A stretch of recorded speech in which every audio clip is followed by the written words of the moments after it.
This is a Fox News Alert. I'm Ashley Strohmeyer live in New York. We are breaking in with new information over the synagogue hostage situation and standoff in Texas. Right now, Governor Abbott is tweeting saying all hostages are safe. The situation is over. Joining us once again is David Katz. He's a former federal agent. David, what do you have to say about this?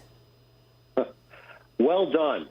Well done to all the law enforcement personnel that were on the scene, that were patient. They stayed the course. They did this exactly according to it went according to Hoyle, and it was just a marvelous day for law enforcement. Thank God everyone's safe.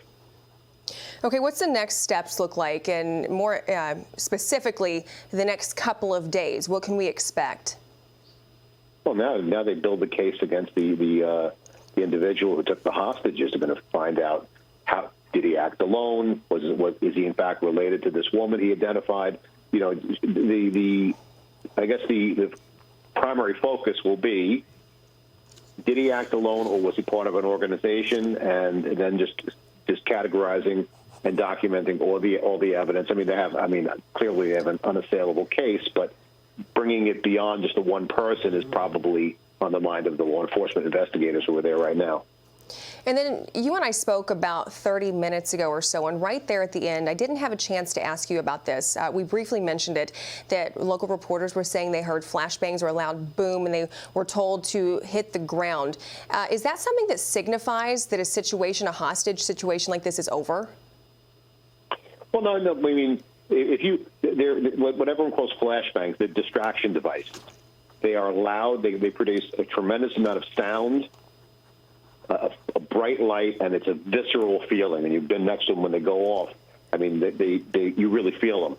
So the way they're used is they're deployed because once they go off, whoever's in the vicinity is so stunned by the assault on their senses, both hearing and the visual, the flash, they really are paralyzed for a couple of seconds. So the use of the flashbangs is a distraction technique that indicates that they actually went in. Why they went in? Well, I guess they're going to tell us at the next briefing, but I have a supposition. Either they figured at this point the shooter or the hostage taker was nodding off. He looked like he was fatigued. They probably had eyes on the guy. They probably had photo optics or some other means to see what was going on inside. They went in when they saw they had the advantage, or maybe they thought, you know what, he's going to try to hurt somebody, and then they had to go in. So it's probably one of those two options, but we don't know yet. Right, and obviously that, as you said, that'll be things and information that comes out in the coming hours, hopefully, or days, as you said, that fatigue, the hostage taker fatigue, because of the stressful situation, that we were all hoping that it was coming to an end. Also, talk to us about how synagogues can better prepare for situations like this and what they can do in a situation like this if it's an active hostage taker situation. The most important thing that we always tell, when we do, because we've worked in houses of worship for many, many years now, limiting access. And how do you do that? Well, the larger houses of worship have the budget to actually get professional security. But even so, until security is in place for a long enough time, when you start to recognize the usual congregants, get a feel for the type of people who are coming in and out, you really don't have the ability to pick out somebody who's not exactly typical of people coming to worship. So we usually get, some lay people to come out and assist us. But the smaller, so that's the idea, is to try to identify individuals before they get in, and that could just be an interaction. You're looking for body language cues. You're talking to somebody and making the determination when this person is not here to worship the Almighty. They're here for a nefarious purpose. So that's one thing, and you could, so anyway, I'm sorry. Oh, no, finish. Okay, so then, in addition, everyone needs to understand that, if there's a variety of responses to a variety of different emergencies, if you consider your own house of worship, I don't know where you pray, but it's like a movie theater. So when you're in a pew, for example, or in a tightly confined area, that in and of itself makes evacuation and movement in a very short amount of time very, very difficult. So you're planning for emergency exits, and not only for this kind of incident, for fire, for other emergencies. So you create an emergency plan, and then you get volunteers from the congregation to become what's basically, for lack of a better term, the security group or committee or team. And those people are your eyes and ears inside the congregation. You may be lucky enough to have former law enforcement officers who are trained and can be armed and provide a higher level of security with no cost because they're congregants, they're there anyway. So there are so many ways to look at this, but the most important thing is to create that culture of security awareness, that every person who goes to the synagogue or church or mosque understands that we live in a dangerous world, to pay attention to the little things and never keep things to yourself. If you see something wrong, make sure you tell somebody. And then, David, I want to ask a little bit about the live streaming situation, because when we did speak, you said that it was imperative for the investigators to try and figure out what was happening inside and possibly what was going on in the mind of this hostage taker. Whether it was being live streamed for COVID purposes so people could watch from the comfort of their home, or if that's just something they always did before, do you think we can start to see more of these congregations meeting together and just having a live stream going regardless, so just in case of a situation like this, people like investigators will kind of have the upper hand on the situation? That is an excellent question, and the answer is it's a mixed bag. From the perspective of Jewish houses of worship, this particular synagogue was reformed. They're not strictly Sabbath observant. If you have an Orthodox or Hasidic synagogue, or it's more commonly known as a shul, they can't. There's no electricity used on the Sabbath. You can leave something on, so maybe a stream could be ongoing. But there are limitations of the use of technology that might be a little tricky. But from a security standpoint, certainly to at least have the ability, whether it's a live stream or just have security cameras that are accessible by law enforcement. I mean, we do that all the time. Give outside agencies the ability to log right in and see what we can see. So you're exactly right. That ability for someone watching to immediately say, "Oh my God, let's call the police," within seconds of it going on, that was critically important.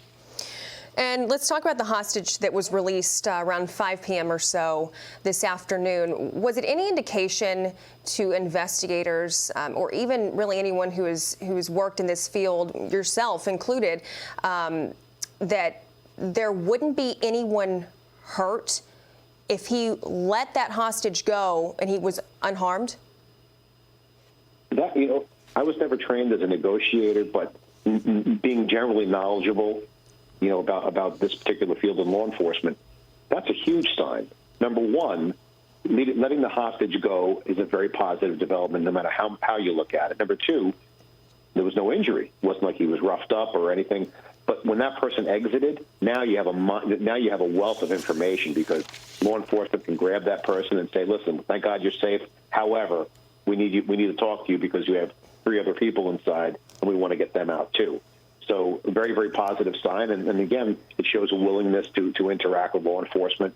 And and I think, as I said earlier, it was a very positive development. Whoever did the negotiation, well done. And obviously, you don't want to see anyone rush this investigation. They want to make sure that they're getting all their ducks in a row and they have all the information that they need to know about. But how soon do you think we can get answers as far as who this guy was, what his motive was, and maybe a little more detail into why this standoff took so long?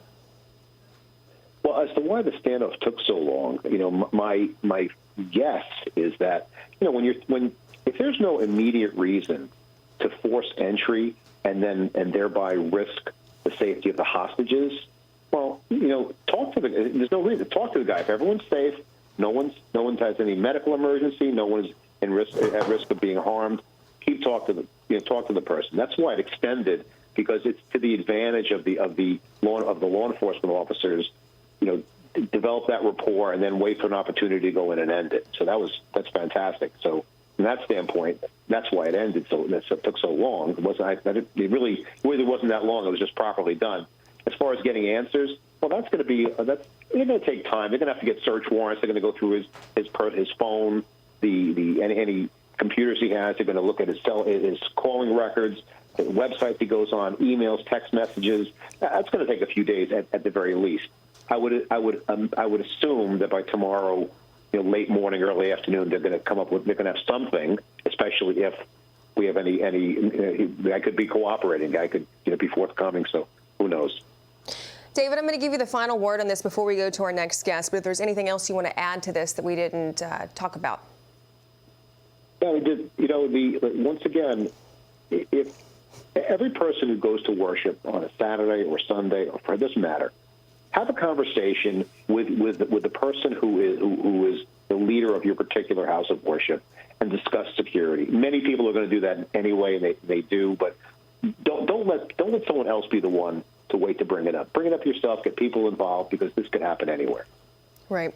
It's really good advice. Okay, David, thank you so much for being with us once again. We may or may not talk to you throughout the night, but if I don't, thank you for being with us tonight. We really appreciate it. My pleasure, of course. Okay.